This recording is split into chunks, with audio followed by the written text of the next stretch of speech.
Welcome back again. We are starting chapter 5. So today we're going to do angles and degree measures. So talking about different kinds of angles. We'll start over here with this one. This is just a basic angle. Okay. One of the sides we're going to call the initial side. The other one's the terminal side. This corner where the sides meet is our vertex, and then this degree measure is going to be our angle. Our standard position of an angle is when our vertex is at the origin. Okay. The initial side is on the x-axis, and then we open up our angle towards the terminal side. So the initial side is where we start, the terminal side is where we finish, or like the end of a term. Okay. This one is a positive angle. Positive angles open up counterclockwise. We think about our quadrants 1, 2, 3, 4. So it would make sense that this is the way our angles move in a counterclockwise way. This one right here is a negative angle. Let's see. I'm going to adjust my light so you can read that better.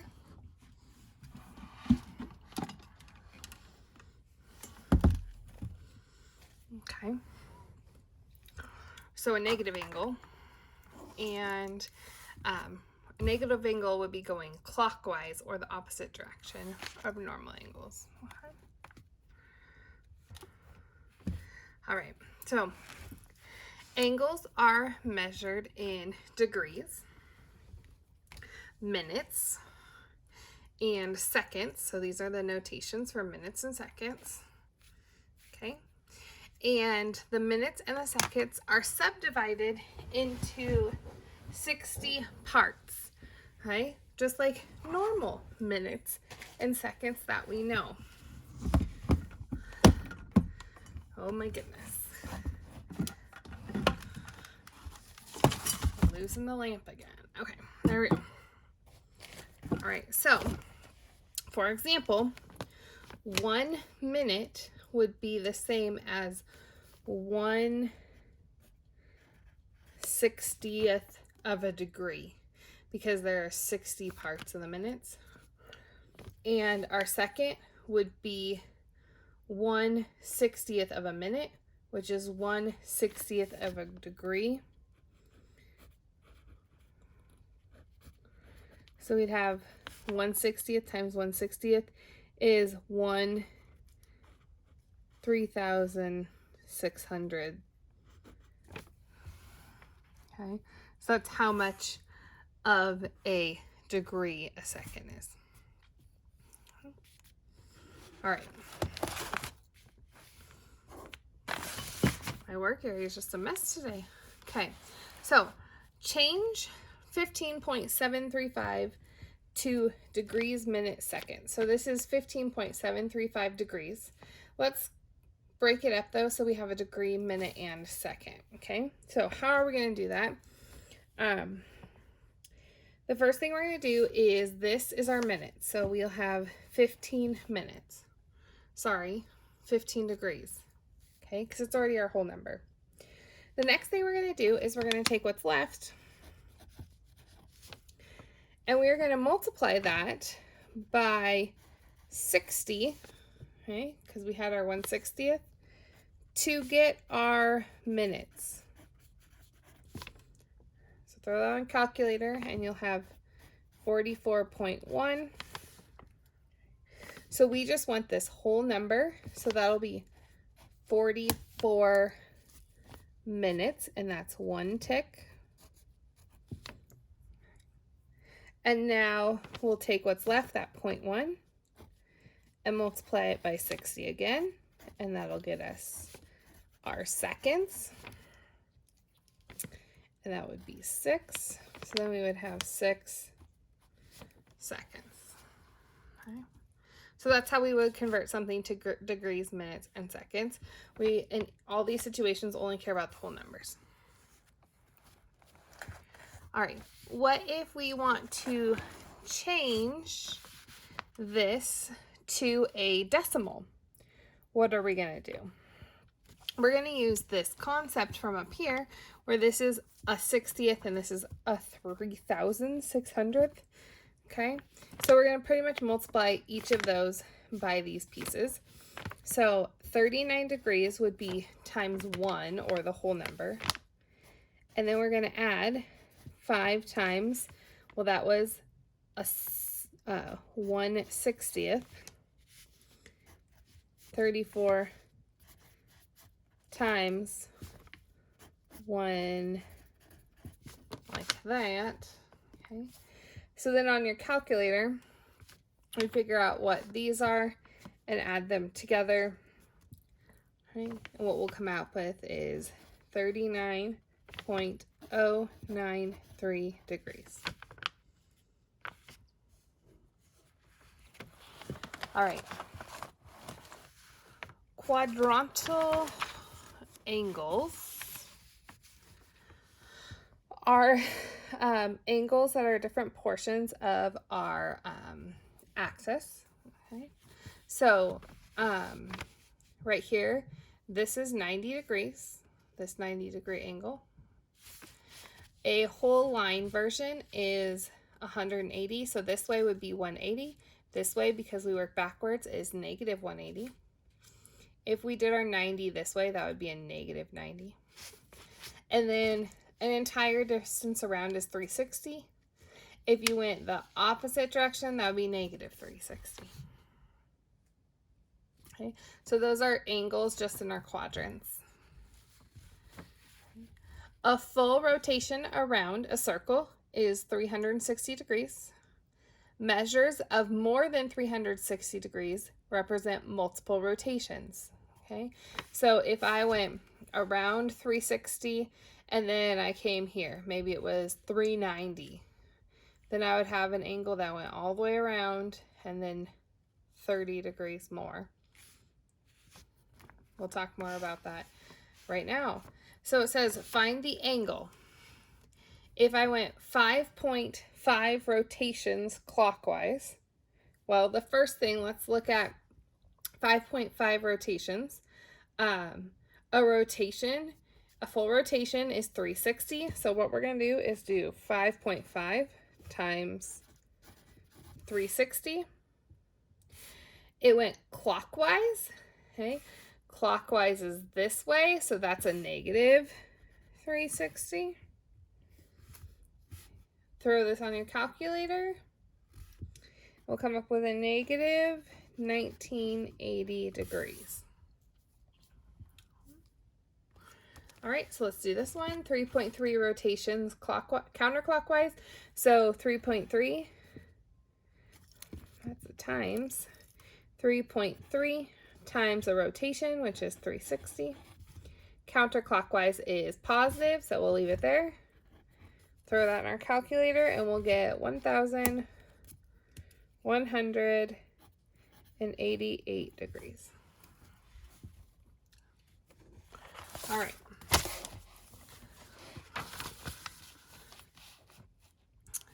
Coterminal angles are two angles that share the same terminal sides, okay?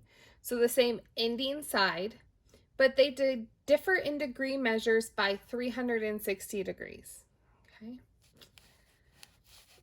Here's another way to express it. Whatever our angle is, plus 360 times k is our coterminal angle with our coterminal angle. All right. This k would be the number of times, the number of rotations you went around the circle in whole numbers. Right. So identify all angles that are coterminal with each angle, then find one positive angle and one negative coterminal angle. All right. So we have 225 degrees.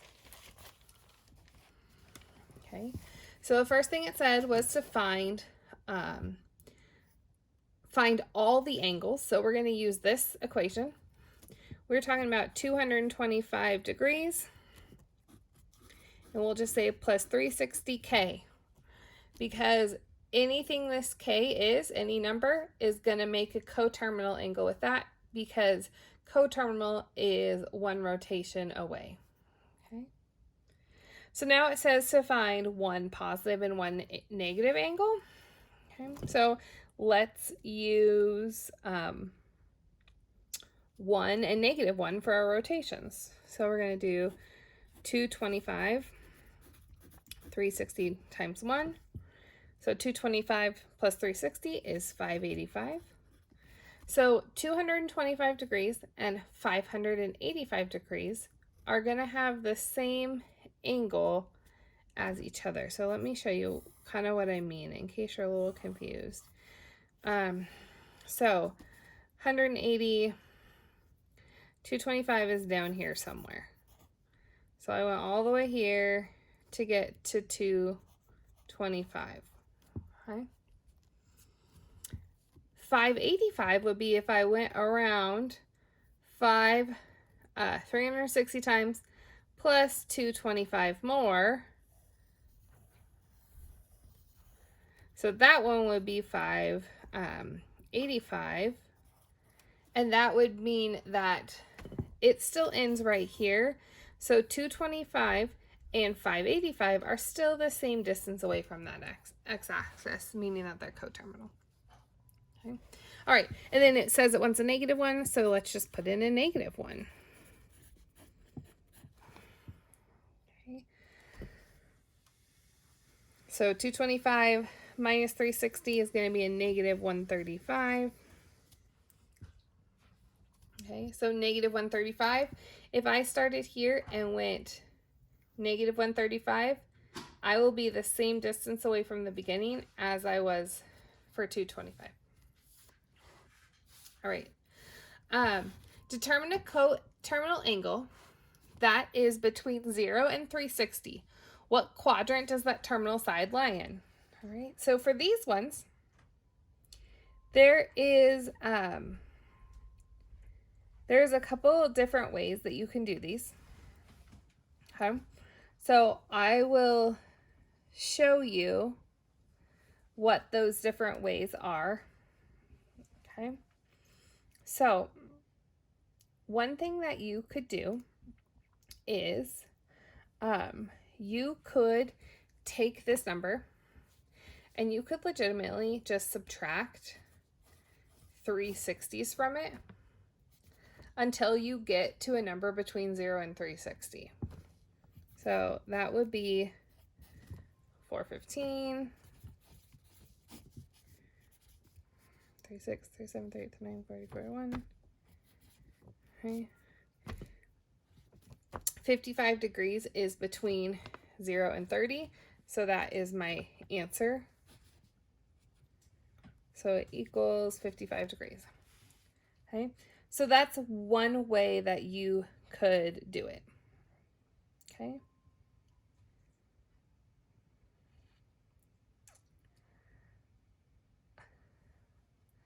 Another way you can do it, I'll use the same number,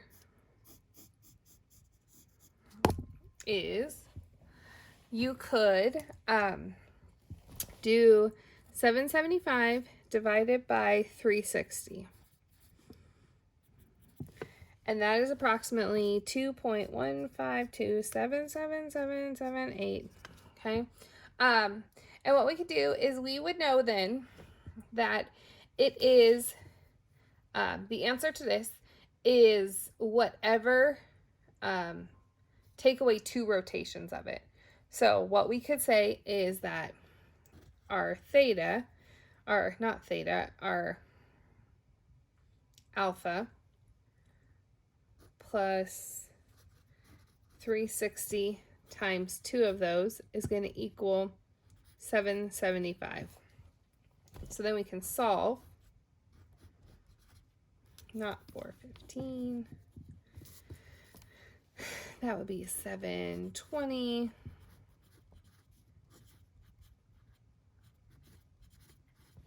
Okay, so there's two different ways we solved it. All right.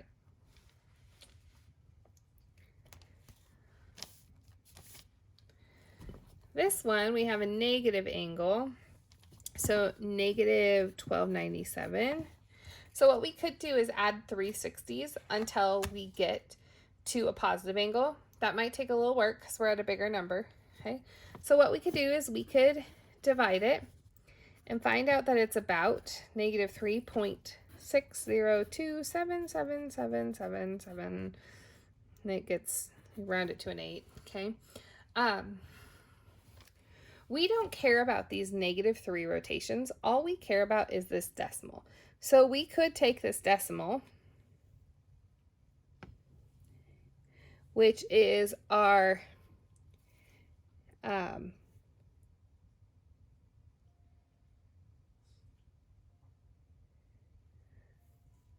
did not give the right answer on this for the last time,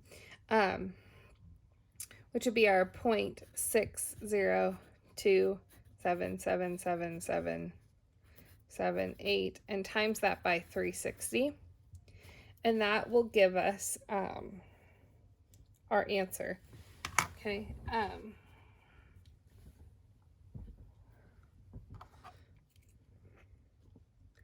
Which I got an answer of 217, and I made it negative. I'm looking for my calculator. Here it is. Okay. I want to confirm that this is right. So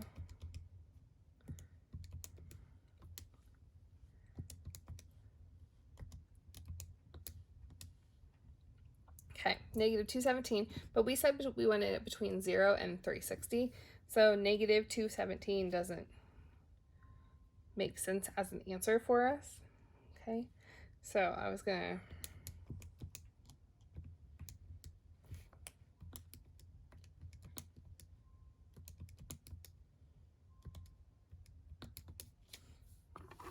okay, so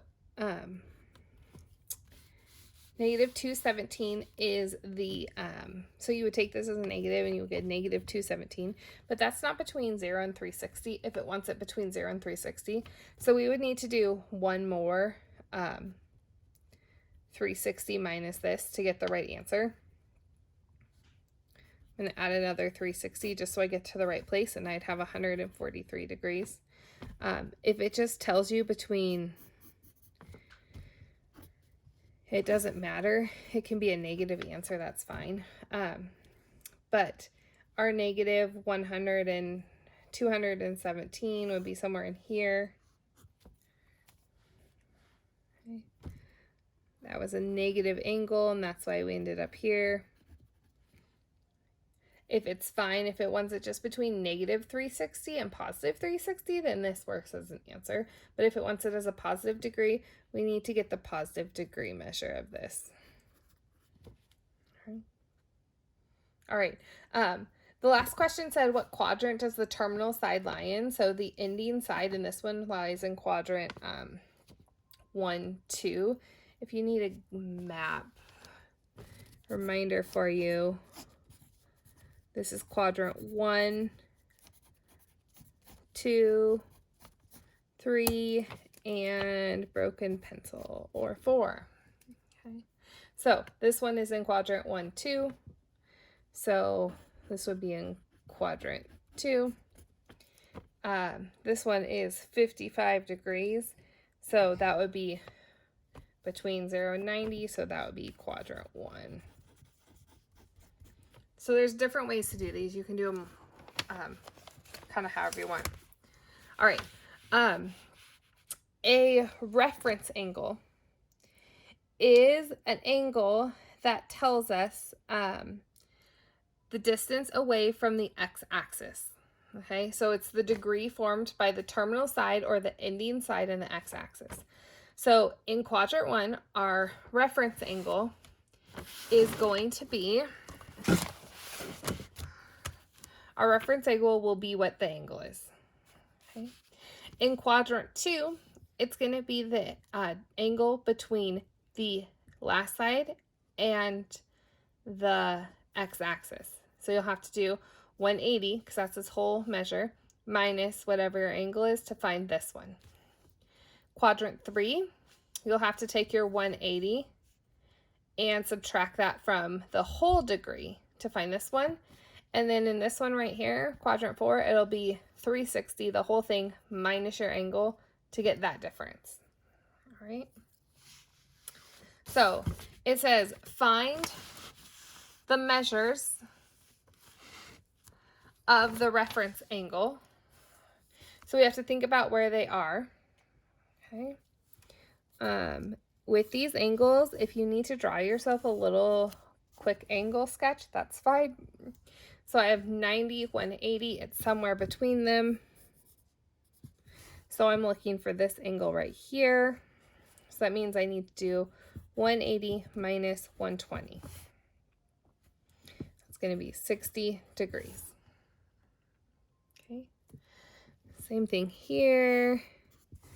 Sometimes it's hard to visualize where these angles are. So negative 135, so I got 90, 180, so that one's in here.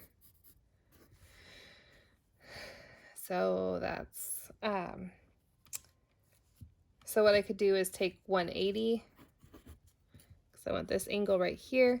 I could take 180 and subtract 135 from it to get that 45 degrees. Okay. Or if I knew this whole angle right here was 225, I could do 225 minus 180 to get that 45 degrees. Either one of those methods works. Okay, but don't feel bad if you have a bunch of little sketches of angles on your picture so that you can help visualize what exactly you're looking for. Homework is page 281. 19 to 57 odd and 75.